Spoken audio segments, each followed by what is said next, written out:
live GoPro IBA World Tour stop number 4. We had Pipeline, we had the South Coast Crusade, then we ventured to the other side of the Pacific Ocean, that was right, that was in Arica, Chile at El Gringo, and now we've crossed the continent, moving east slowly, and we are now in the Atlantic Ocean here in Brazil, the Itacoatiara Pro. I'm your host, Eric Apple, joined by none other than Mr. Ben Player. Hey everyone, how you going? Hello, yes, hello. Hello, Eric, We're how are looking you? matching in our gray. Yeah, it's looking very dapper. Very dapper. Somehow I knew you were going to use that word. Really? Yeah. Well, because it's kind of English, and Australia is English ancestry after all. How's it all going, guys? You enjoying the comp out there? Looks like the waves are pretty good still.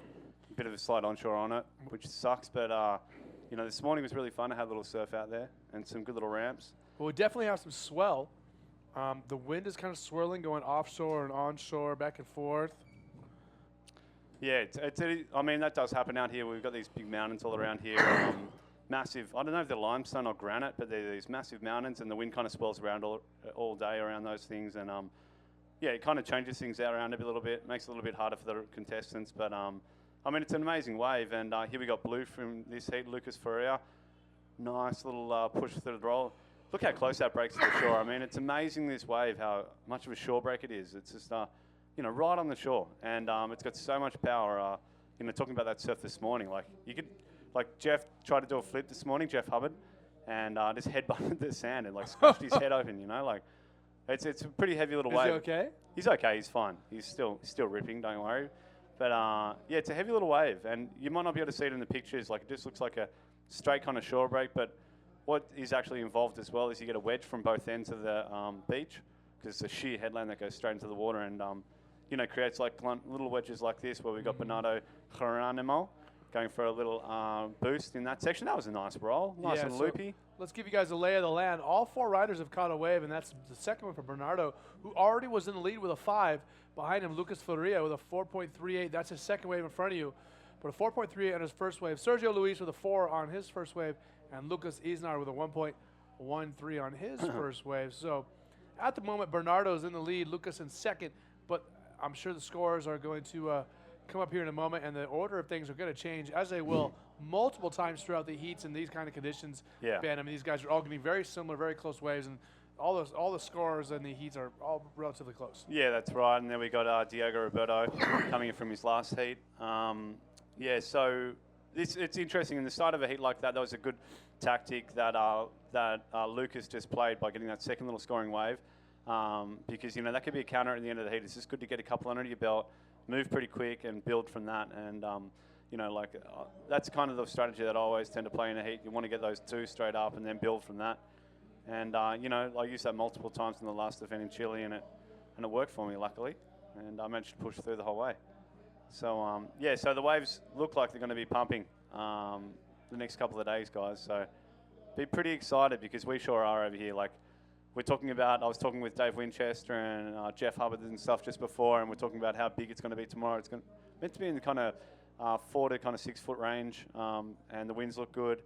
So it should be really exciting. And then we've got another little bump kind of happening towards the end of the week, and people are calling it's going to be really big, like in the 8 to 10 foot kind of range. So At the end of the week? Yeah. So the heaviness of this, like, kind of shore break with that size, it's going to be pretty interesting to see what kind of goes down. So again, let's catch everyone up at home real quick. A 3.98 on the second wave for Bernardo, a 4.08 the second wave for Lucas. And going back to that, you know, Ben, you've been here before, correct? I have. That's correct. And tell us how the wave changes when it goes from breaking on the shore break to further out. You know, is all of a sudden at a certain size break much further out? Yeah, it's not so. Well, I was told by one of the better locals here called Jose Otavio. Been surfing this place for many, many years, and he was telling me years ago that what happens if it's been small for a long time, the banks kind of build up on the beach. Oh, here we got yellow, Bernardo Geronimo. Nice little flip. Inside. Pretty good, pushes through, manages to get up on the foam. And here we got Lucas Isnar.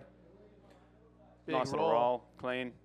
I would say that Bernardo's wave would score pretty good. That was a nice little flip, and you know, he kind of got washed up the beach afterwards, so that the judges would definitely count that as a make.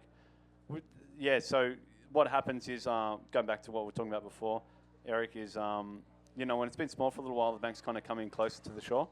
But then when we get a bigger swell, it kind of pulls it back out. So hopefully the swell tomorrow that's building today and increasing and peaking tomorrow is going to kind of pull the banks out a little bit and make it less of a shore break and more like a kind of running, wrapping wave. So, you know, it's more predictable when it breaks a little bit further from shore. But as you can kind of see, when it breaks closer to shore there, we can get you kind of get a lot of chops and a lot of backwash, and it makes it harder to kind of time. Yeah. So these guys actually, like, believe it or not, are doing extraordinary to get to the sections how they are and get up to those sections and make it work as they are. And here we've got Sergio Luis pushing up through the section. Nice flip, cross legs, good style. And that's only a second wave, so that's going to definitely help him out a lot.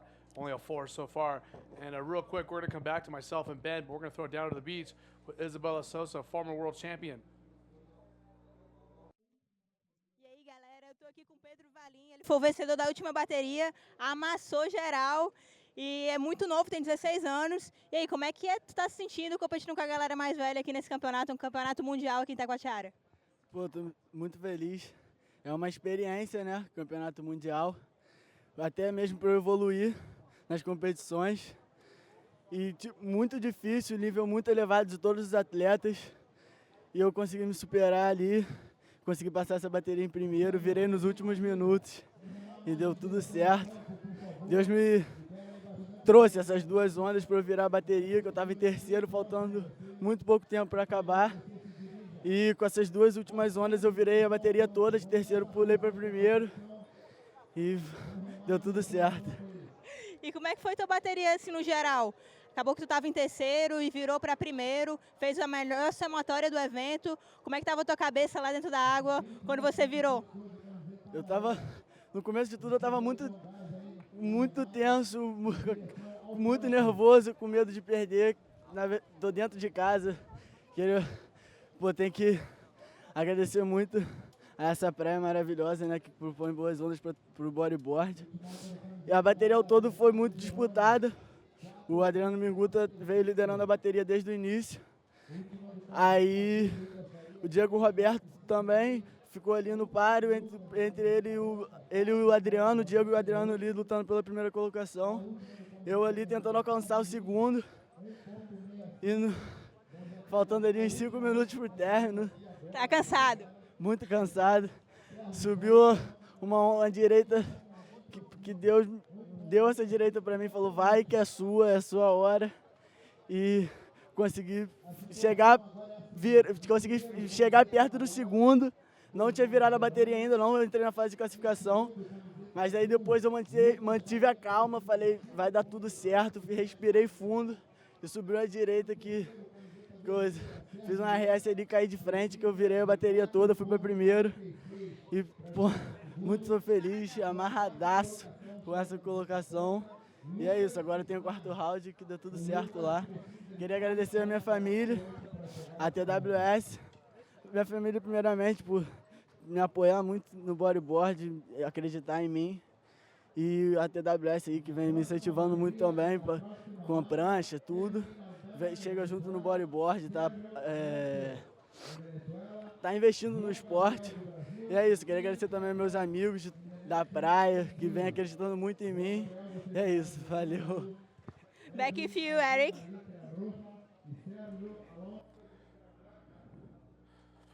For catching up with our heat winner down there again. This is the final heat of round number 3 of our trials event. Our rider in red, Sergio Luis, forward spin there in the whitewater, duck it out though. Again, in the lead thus far, Bernardo Geronimo, Lucas Faria in 3rd, Sergio Luis in 4th, Lucas Isnard. Sergio needs a 4.46 and Lucas only needs a 3.48 if he wants to move up. Yeah, I mean, there was a pretty good exchange when that interview was happening. A lot of the guys got a lot of nice clean waves and definitely building on their scores. I saw a couple of nice little flips, you know, and the guys are surfing really good. This is the trials, and, you know, most of these guys, if they're in the main event, would definitely be making heat. So it's good to see this kind of level of surfing coming out just in the early rounds. Going to be a really hard event, I reckon, like looking at the stuff that's going down now. Well, I'm excited to see this place, you know, when it's even bigger than this, and, you know, we have the winds, you know, shaped up right. Lucas just coming out of the screen. Looks like he did something nice there and pushed up on the beach. Yeah, I mean. But we don't know. We don't know, but I'm sure, yeah, I'm sure it was something pretty good. He looks like he's pretty stoked on it. Probably just trying to get a bit of a time check. But yeah, I love this. It's a great little amphitheater for bodyboarding. Like last year, when the competition was here, you know, I was watching Dave Winchester in the final against Galemi, and the crowd got right behind, like 1,000 people just screaming and hooting. And here we've got Lucas driving into this section, a little El Rolo, nice and clean. It's not a great wave, but you know, he is in second place and he's looking to build on a 3.88. And this is our heat leader, yellow, Bernardo Geronimo. Yeah, and that was nice. Just got kind of a little bit unhinged under the lip there. And that's a problem with this wave. Oh, hang on, I'll go back to that in a sec. We got blue Lucas Faria. looking for the section. Wow, you got a lot of pop out of that. Interesting roll, huh? It was. You know, it's almost good. like he didn't extend his arms. His body stayed still as he twisted. Yeah, it's true. It's kind of cool. But going back to Bernardo's last little flip that he went for, that flip attempt, that was actually like typical of what can happen out here really easily. Like you hit the section prematurely and you think it's going to be fine, and then the wave will get heavier and kind of dump as a short break and land on you and push you straight underwater, and that can be really problematic, you know, for trying to make the maneuver and get a score that you need. But you know, here we got Bernardo Geronimo in first place. Oh, and in red, Sergio Luis. Yeah, looking for a little little crack. barrel there, not quite able to get his way. As Ben was saying, I'll give you the lay of the land. Bernardo Geronimo in first with 9.75. Lucas Isnard still in second place, and it has not really changed that much. Lucas Floria in third, Sergio Luis in fourth, and all Brazilian heat, correct? That is correct, buddy. All Brazilian heat, and I mean, it's great to see how many bodybuilders are in Brazil. There's so many, and they're all really passionate. Like in the last event in Chile, I think there was something like 80 competitors from Brazil, all there to compete in that event. And you know, they're keen and they're surfing so good. And you know, it's scary when you get one of those guys in your heat because there is so many of them, and you don't know what they're capable of. But they must be pretty good if they're competing and chasing, you know, the world tour. And these are the guys that we're going to be up against in the main event. So. Yeah, it's definitely going to make things a little bit more challenging for us because they are a really high level of competitors here. Well, I was talking about it earlier with Dallas, the competitiveness of the Brazilian people in any sport. I mean, of course, bodyboarding, they're known for being so good. Soccer as well. Of course, fighting. I mean, MMA and Vale Tudo basically started in Brazil. I mean, all the way on up through any sport. As we see red taking off right now on the left, that's Sergio Luis, who needs a big score of 4.87 to get up to second place. Oh, poor bloke. And that's not going to be it. But just clipped his legs. as I was saying, I mean, surfing, bodyboarding, fighting, soccer, all the way up to racing cars, Formula One with guys like Ayrton Senna. I mean, the Brazilians are competitive in most sports around the world. They are. They're actually really like kind of physical outdoors people. You go for any kind of like little stroll around Copacabana or Ipanema in Rio, and you just see people out around everywhere just doing a whole bunch of exercise, and you know, they love sports, like what Eric's saying, like whether it be whatever sport they're doing, whether it be bodyboarding, surfing, or anything, you know, they're a force to be reckoned with when it comes to any kind of sports. I think it'd be really interesting though. Imagine if like Brazil were into like gridiron or baseball or something like that, to see them on like how competitive they would be. Yeah, against like the States, you know, like something like that, because they are. You know, ultimately, like they're a superpower now. You know, they're a powerhouse. Like the economy's going gangbusters over here, and they're a massive population, and you know, they're a force to be reckoned with. So, you know, like they're in South America and North America's got the USA, and it'd be really cool to see, like, you know, one-on-one how they'd go in sports and stuff like that. Well, yeah, and you're talking about the economy. Brazil is now the world's 5th largest economy, which is, you know, saying quite a bit, and the economy's doing very well over here. And you know, they have a lot of big things going on. They have, I believe, the World Cup coming here next. World Cup and the Olympic Games. And the Pope is coming here, I think, like in the next month or two. Wow. That's a big deal. That's a big deal. And then we got another big deal, Dudu, local hero right here, rips his place apart when it's massive. And yeah, it's going to be great to see him kind of competing out here. You know, he's a big deal around here as well. Everyone knows him in town. His family live here and he grew up here. And he was one of the first guys that I ever saw producing like web clips and stuff from out here, like massive, like 10, 12 foot hitting sections and stuff, excuse me. So riders paddling for, it looks like a set coming in, a smaller set. 4 minutes and 20 seconds to go. Still no change in the order. Bernardo Geronimo in first, Lucas Isnard in second, Lucas Faria in third, Sergio Luis in fourth. Again, Sergio Luis only needs a 4.87, and Lucas Faria only needs a 4.49 if they want to move up into second place. So, man, second, third, and fourth are all very, very close. And we see Lucas Faria in third Nice in the little blue. Flip. I think he's going to push out of it. Come on, mate. Oh, Just coming unstuck there, buddy. Unlucky. And so, Ben, tell us what's been going on here the last couple of days. The waves haven't been so great. So what have you been doing here on the beach? Not much of that. Like, not much of looking at girls. I've just been more of a tourist and kind of doing stuff around. And well, there's a mountain that you can climb here. We did that yesterday. Went up to the top there. It's absolutely beautiful. From the top of the mountain here, the headland at the end of the beach, you can see the whole way up to Rio. And you can see all the waves here and everything like that. It's a great vantage point of the whole area. Did you and Winnie go together? Yeah, little bum chums. We see red, Sergio Luis.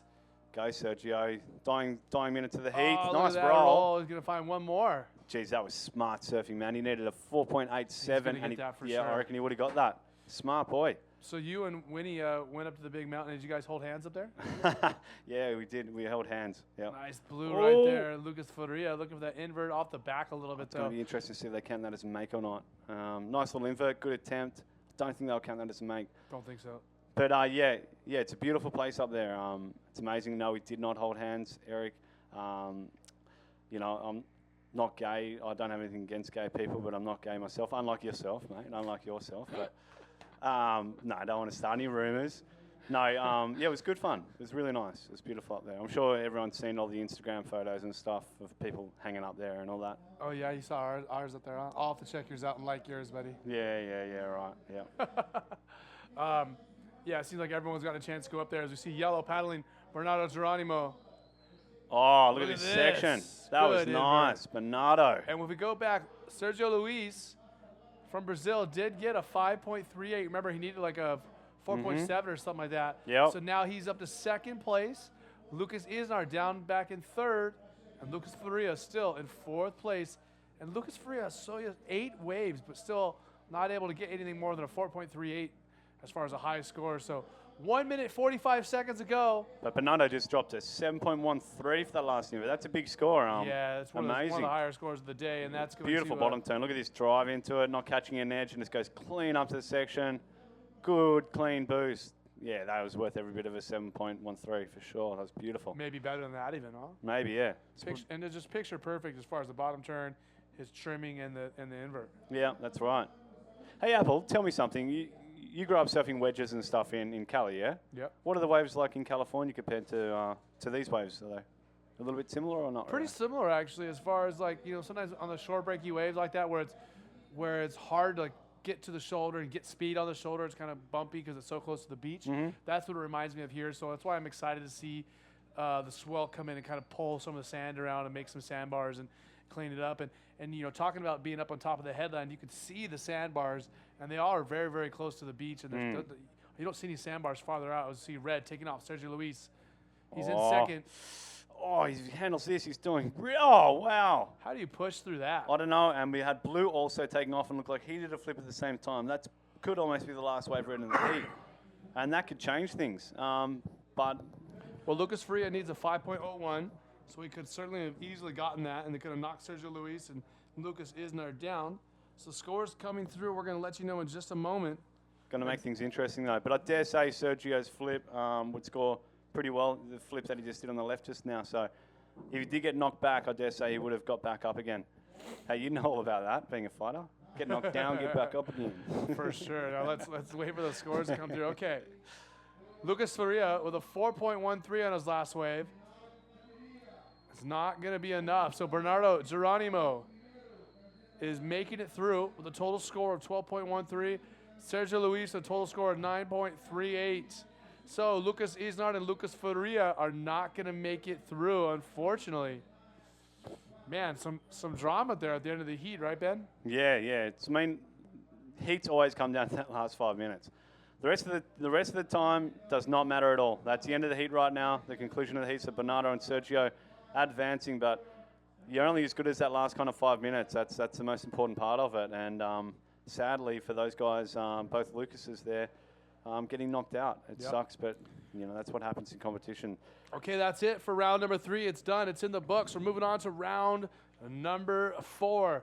Ben Player joining myself, Eric Apple, here in the booth for the GoPro IBA World Tour, and we will be back in just a moment with the 4th round of the trials here at the Itacoatiara Pro.